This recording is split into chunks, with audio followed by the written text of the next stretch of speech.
হরিয়ানাতে বাংলায় কথা বলার জন্য গ্রেফতার করা হয়েছিল বনগাঁ থানার গাইনপুরের যুবক নাজমুল সর্দারকে। বনগাঁ পুলিশের সহযোগিতায় 3 দিন পরে ছাড়া পেয়ে ভয় কাজ ছেড়ে বাড়ি ফেরার অপেক্ষায় যুবক।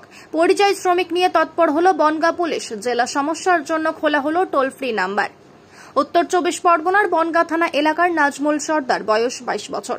বাবা এবং মায়ের সঙ্গে হরিয়ানার গুড়গাঁওতে থেকে সাফাইয়ের কাজ করত। গত 19 জুলাই কাজ থেকে ফেরার সময় হরিয়ানা পুলিশ তাকে গ্রেফতার করে। প্রমাণপত্র দেখাতে চাইলেও দেখেনি হরিয়ানা পুলিশ।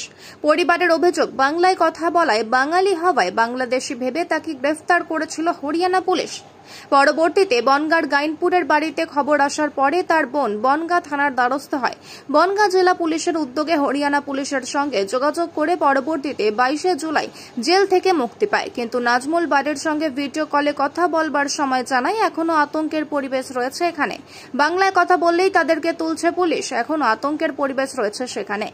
কয়েকদিন পরে বাড়ি ফিরবে, কিন্তু এখনো পুলিশ ধরতে পারে বলে আতঙ্ক রয়েছে যুবক। এই বিষয়ে নাজমুল সর্দারের বোন তানিয়া সর্দার জানিয়েছেন, দাদাকে ওখানে গ্রেফতার করেছিল, বাংলায় কথা বলার জন্য গ্রেফতার করেছিল তারা। দাদার কাছে কাগজ থাকা সত্ত্বেও তারা কাগজ দেখেনি, 3 দিন ক্যাম্পে রেখেছিল। আমরা খবর পাওয়ার পরে বনগাঁ থানার সঙ্গে যোগাযোগ করি, তারপরে 3 দিন পরে দাদাকে ছেড়ে দিয়েছে। ইতিমধ্যেই পরিযায়ী শ্রমিক নিয়ে আরও তৎপর হয়েছে বনগাঁ পুলিশ জেলা। বনগাঁ পুলিশ জেলার পক্ষ থেকে পরিযায়ী শ্রমিকদের সমস্যার কথার জন্য একটি টোল ফ্রি নাম্বার চালু করেছে।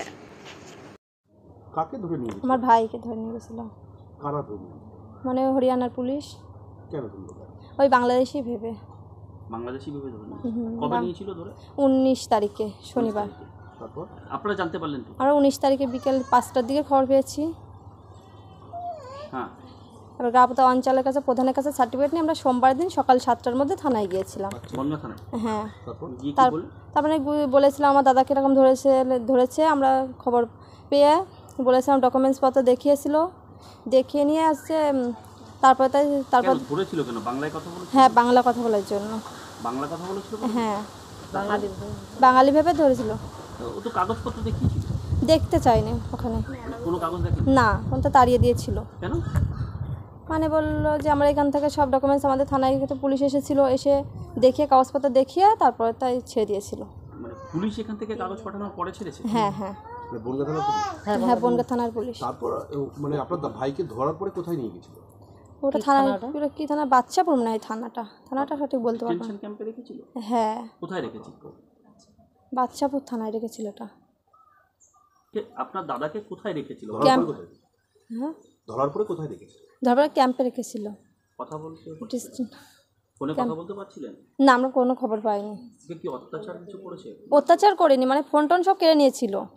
বাড়ির সঙ্গে কথা বলতে? না, বাড়ির সাথে কথা বলতে দিন। এখান থেকে সবকিছু ডকুমেন্টস দেখার পরে তারপরে সন্ধ্যাবেলা ফোন করেছে, ছেড়ে দেওয়া হচ্ছে। তখন আনতে গেছিল। কদিন পরে আনতে? 3 দিন পরে। 3 দিন পরে? 3 দিন কোথায় ছিল? 3 দিন ওই ক্যাম্পে ছিল। ক্যাম্পে ছিল? হ্যাঁ। কেন মানে হঠাৎ করে এরকম ধরলো কেন? কি করে ওখানে? ওখানে এসে সাফ সাফাইয়ের কাজ করে। কতদিন ধরে থাকে? তাও 4-5 মাস থাকে। আর আমার বাবা মা তাও 4-5 বছর থাকে। তো হঠাৎ করে ধরলো কেন? এই বাংলাদেশি ভেবে। বাংলায় কথা বলে? হ্যাঁ, বাংলা কথা বলার জন্য। তারপরে পুলিশের সহযোগিতায়? হ্যাঁ। আপনারা কি করলেন? আপনারা যখন জানতে পারলেন কি করলেন? আমরা ওখান থেকে ফোন করেছিল, তারপরে আমরা খবর পেয়ে এখান থেকে দৌড়াদৌড়ি করেছি। কি করেছে? গিয়েছিলাম মাঝে প্রধানের কাছে সার্টিফিকেট নিয়ে থানায় গিয়েছিলাম। থানার থেকে সব কিছু ডকুমেন্টস দিয়ে আমরা ওখান থেকে থানার পুলিশে তদন্ত করে তারপর ছেড়ে দিয়েছিল।